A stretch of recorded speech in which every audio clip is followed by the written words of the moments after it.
Olá! Hoje a gente vai conversar um pouquinho sobre adolescente. Eu acho que não é segredo, né? Já deve ter comentado aqui que eu gosto de assistir algumas séries que já são antigas e uma delas que eu gosto de assistir é Law and Order.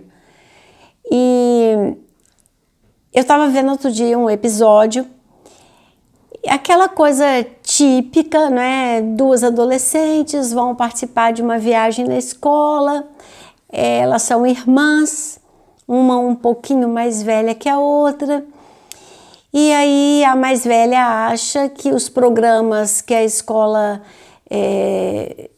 preparou são chatos, e no refeitório do hotel ela conhece uma moça um pouco mais velha que elas, mas que também é muito jovem, que fala que é verdade, que ela tem razão, que o programa, negócio de ficar indo ao museu é chato. Tem uma festa, ela pode ir, basta falar que é convidada dela, trocam telefones e tal. E aí ela fala que vai para a festa. A irmã resiste um pouco, mas acaba indo também. E aí o resumo da história é que essa irmã é vítima de um cara um pouco mais velho também, né? Não um cara de meia idade, não, um jovem. Então essas meninas têm 15, 17 anos, a moça que foi à ponte tem 21 e o rapaz tem 25. E essa menina tá lá, mais nova, tá na festa, sem bebê, completamente deslocada. Esse cara chega, oferece refrigerante, uma coisa para comer, se apresenta como uma espécie de irmão mais velho, da tal da fraternidade, né, comum nas universidades americanas, e conquista a confiança da menina. E aí se oferece para levá-la para casa. Só que no refrigerante que ele ofereceu tinha alguma coisa, a menina não é levada para casa e ela é vítima de um sequestro e ele fica transmitindo ao vivo e fazendo um leilão, não é? De o que as pessoas que estão assistindo querem que ele faça com a menina, né, em termos de cena erótica, né? E essa menina completamente despreparada e ele fala o tempo todo, ele fala com eles que eu sou gentil com você, e ela apenas repete. Ela tá morrendo de medo, ela tá encolhida, ela tá vestida com umas roupas que não são dela, fazendo aquele modelinho tradicional da colegial, a menininha com a sainha plissada e tal. E ela repete tudo que ele manda e ela faz tudo que ele manda. E ao mesmo tempo a irmã, ela é encontrada no local da festa e aí se desenrola todo esse lado, ela vai para a delegacia, os pais são chamados. E ela se sente muito mal, ela se sente culpada porque ela que levou a irmã, que a irmã procurou por ela e ela ouviu a irmã chamando por ela, mas não respondeu, que ela achou que não era nada sério, né? O cenário todo. Mas o ponto que eu quero chegar com vocês é uma fala do pai. Quando o pai chega, ele primeiro culpa a mãe pelo fato de as filhas estarem naquela situação. Tanto a mais velha ter ido para essa festa e induzido a mais nova, quanto pela mais nova, pelo fato de a mais nova estar sequestrada e de eles não terem ideia de onde ela está e tal. Ele primeiro culpa a mãe. Depois ele tem uma fala que para mim é o ponto central e é esse ponto que eu quero chamar a atenção hoje. Ele fala, mas a nossa adolescente é perfeita, ela obedece a tudo que a gente pede. E aí tá para mim uma questão muito importante. ela é perfeita.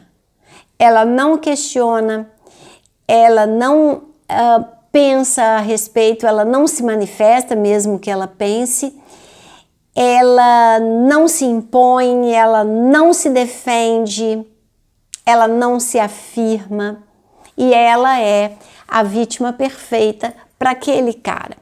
E como é que ele descobriu que aquela era a vítima perfeita? Foi tudo tramado desde o início.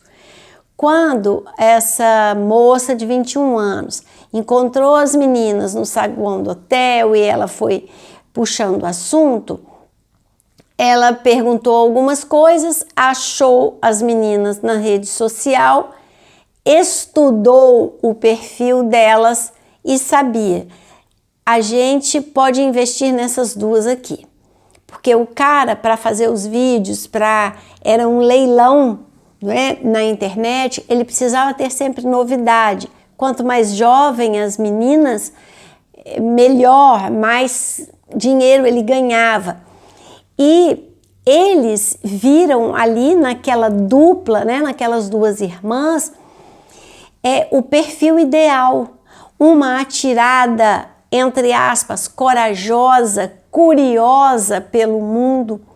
A outra, obediente, medrosa, mas despreparada para o mundo. Tá certo, ela é muito jovem, é verdade, mas completamente sem malícia, completamente sem habilidade para lidar com uma situação daquelas. Talvez alguém com 18, 20 também fosse, mas elas se constituíram na dupla perfeita para eles. Então, quando o pai falou essa frase, eu lembro que eu comentei com meu marido: é aí que está o perigo. Né? Um adolescente que nunca questione, que nunca desobedeça, entre aspas, que nunca pergunte, que nunca queira alguma coisa além daquilo que é permitido, que é oferecido, que não questione, ele é um perigo para si mesmo. Porque o mundo do adolescente está se ampliando. E ele vai entrar em contato com muita coisa, com muitas pessoas, com muitas situações, com muitas oportunidades, às quais ele deve dizer não. Mas ele está tão acostumado a só dizer sim, especialmente para alguém que é mais velho, que ele não consegue dizer não, que ele ou ela, no caso é ela, confia cegamente no outro porque o outro fala de um jeito convincente, porque o outro é mais velho, porque o outro é mais experiente. E muitas vezes em casa nós achamos que isso é bom, que isso é confortável. E nós usamos expressões: eu sei o que é melhor para você porque eu sou sua mãe, porque eu sou seu pai. Talvez saiba mesmo em algumas situações, mas provavelmente não em todas. E é preciso que seu filho cometa alguns erros, seu filho ou filha cometa alguns erros que sejam contornáveis, né, que sejam reversíveis, para que ele aprenda a se questionar e a questionar as situações.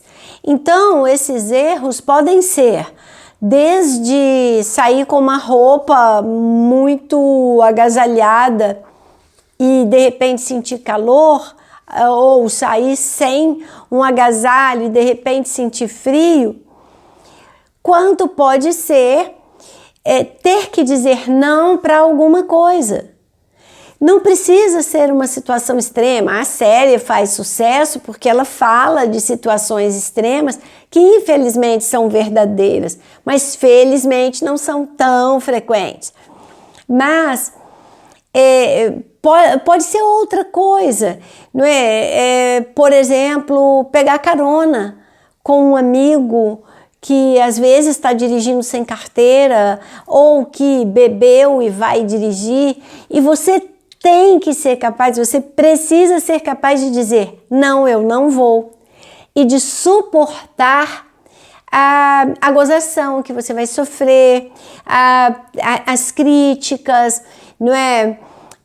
A zoação, né? Ah, filhinha do papai, ai, o papai não deixa, ai, ela não vai, ou ah, ele é bobinho, ele ainda é criança, ele tem medinho, né? Essas coisas que são ditas, que são muito importantes para o adolescente, porque pela própria situação que ele está vivendo, ele precisa conseguir pertencer a um grupo que não a família, ser aceito, ser respeitado, mas é preciso que ele tenha uma ideia de que preço ele vai pagar por algumas coisas.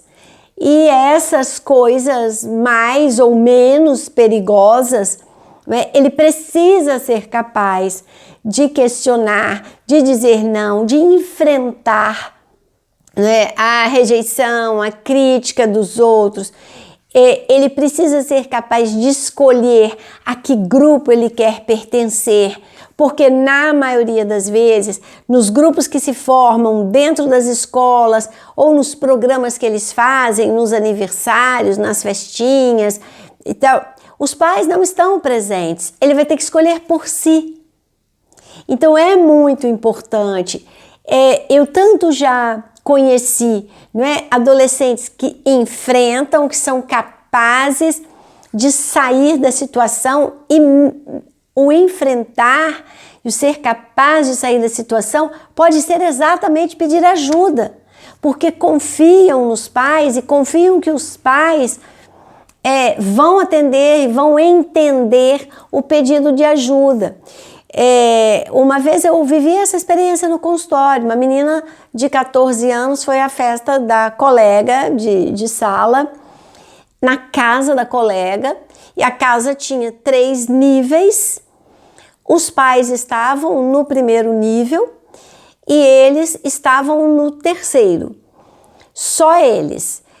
Tudo que eles precisavam, né? As pizzas que seriam servidas, as bebidas, e os pais disponibilizaram bebida alcoólica no aniversário de 14 anos, estavam ali no terraço. Então, uns não tinham que se comunicar com os outros, os adultos não tinham que se comunicar com os adolescentes. E essa menina não aceitou bebida.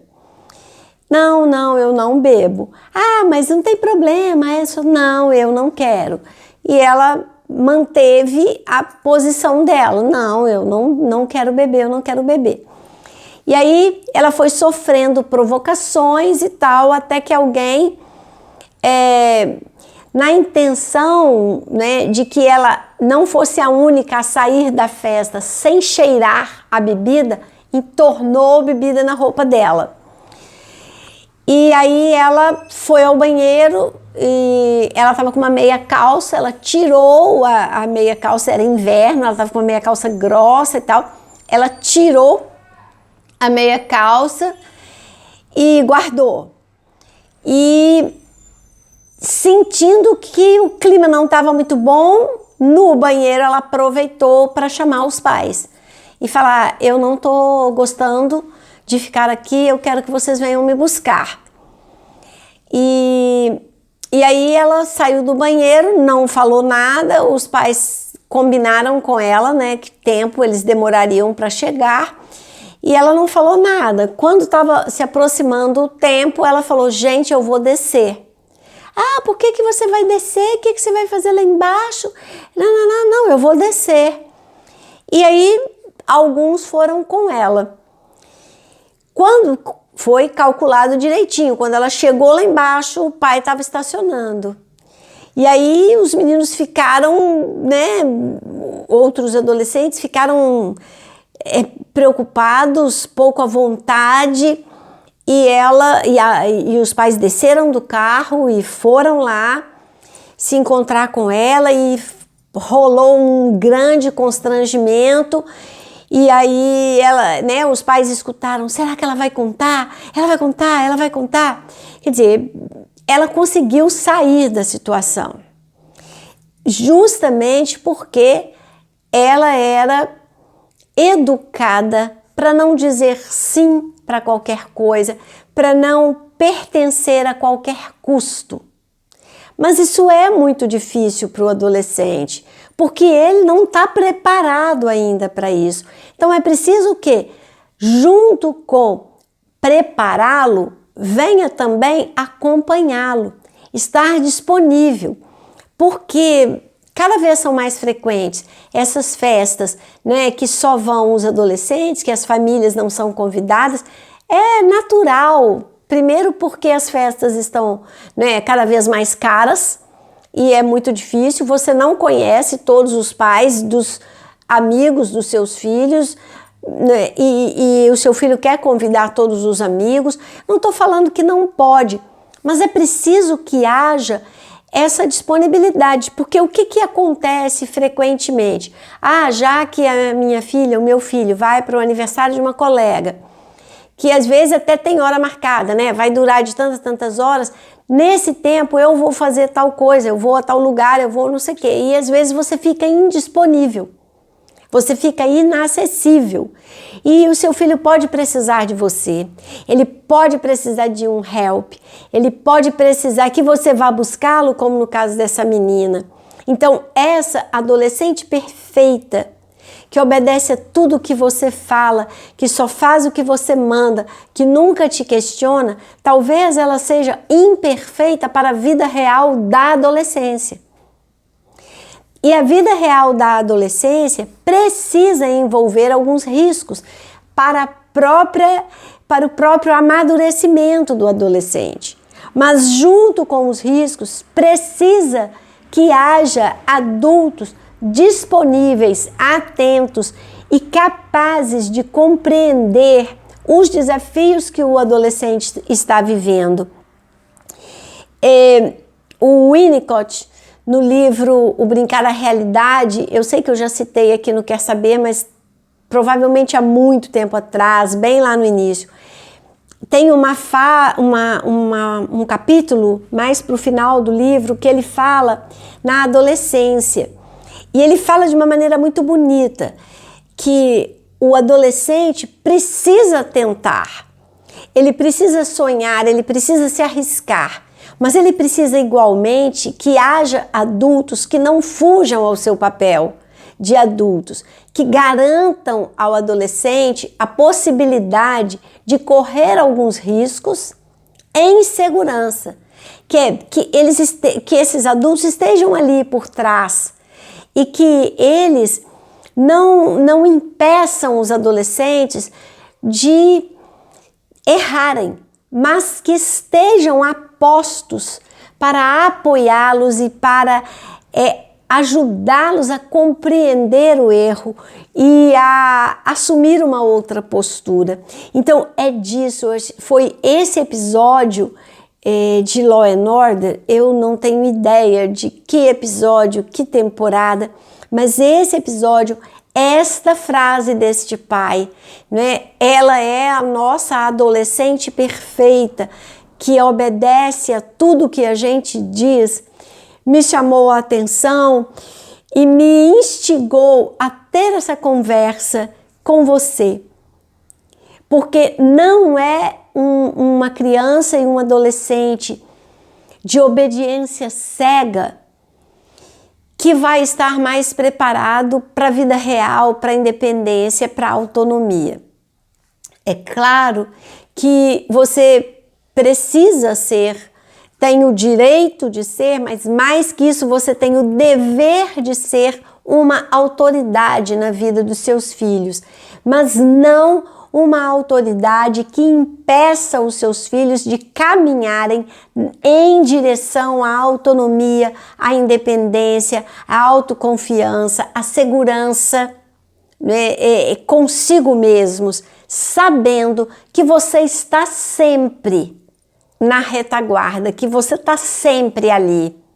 Como disse a Brené Brown, você tá lá na arena segurando a mão dele e não vai soltar.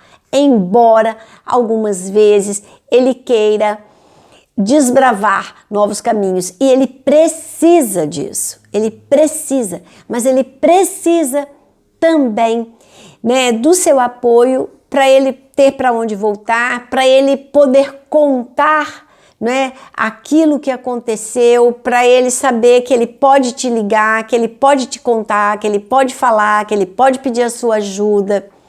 E eu me lembrei também de uma fala do Isamitiba numa entrevista dele que eu vi. Ele falou assim: eu não conheço nenhum pai que diga a outro: não deixe o seu filho andar com o meu filho, porque o meu filho não é boa companhia. Para os pais, má companhia é sempre o filho do outro. Mas é importante que os pais compreendam que o seu filho busca pertencer ao grupo com o qual ele se identifica. Então, na verdade, não tem um que seja má companhia. Talvez tenha um que lidere o grupo, mas o seu filho também desejou pertencer àquele grupo. Então, seria muito mais justo, muito mais eficaz que vocês, pais de adolescentes que estão reunidos em um grupo com um comportamento de risco ou inadequado, que vocês se unissem e que vocês se questionassem como pais e também oferecessem aos seus filhos estes mesmos questionamentos, porque o seu filho pertence ao grupo que ele escolheu pertencer. Ao grupo que ele pertence ao grupo com o qual ele se identificou. Então vale você se questionar: por que meu filho, minha filha se identifica com esse grupo? O que esse grupo significa? O que esse comportamento significa? E como eu vou lidar com isso? Às vezes, o grupo tem uma estética que te assusta e não tem nada de errado, a não ser a estética que talvez não seja muito convencional. Eu sei que eu já contei aqui da minha coleguinha do inglês, né? Cabelo colorido, cheia de piercing, uma roupa esquisita. Só que quando você pegava o caderno da menina, era a letra mais linda, os deveres perfeitos, as melhores notas, a melhor pronúncia, o melhor desempenho na escola. Não tinha nada de errado com ela. Uma estética diferente da nossa, diferente da minha na minha adolescência e, obviamente, muito diferente da minha, porque eu tinha 40 anos, ela tinha 16, 15. Claro que a nossa estética seria diferente. Então, o que eu estou falando não é para reforçar o preconceito, é exatamente o contrário, para que você entenda a que grupo seu filho pertence e não dê um corte, não impeça que ele pertença àquele grupo, não impeça que ele conviva com todas as tribos, com todos os grupos, sabendo quem ele é, com quem ele conta, onde ele está e que valores esta família professa e vive.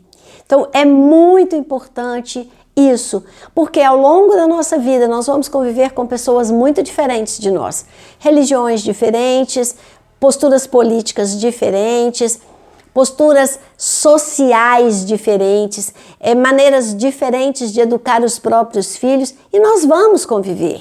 Nossos filhos vão conviver com crianças, adolescentes, pré-adolescentes, vindos de famílias muito diferentes da nossa.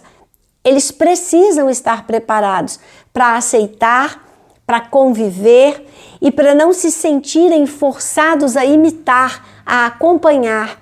É preciso que eles tenham poder de escolha. E o poder de escolha nasce do treino que você começa a fazer em casa. Desde deixá-lo vestir uma roupa de Homem-Aranha na véspera do Natal para ir fazer compras em Niterói e experimentar um dos piores calores que você pode sentir e ter que voltar para casa e entender: essa roupa não é adequada para quando está fazendo calor, não é?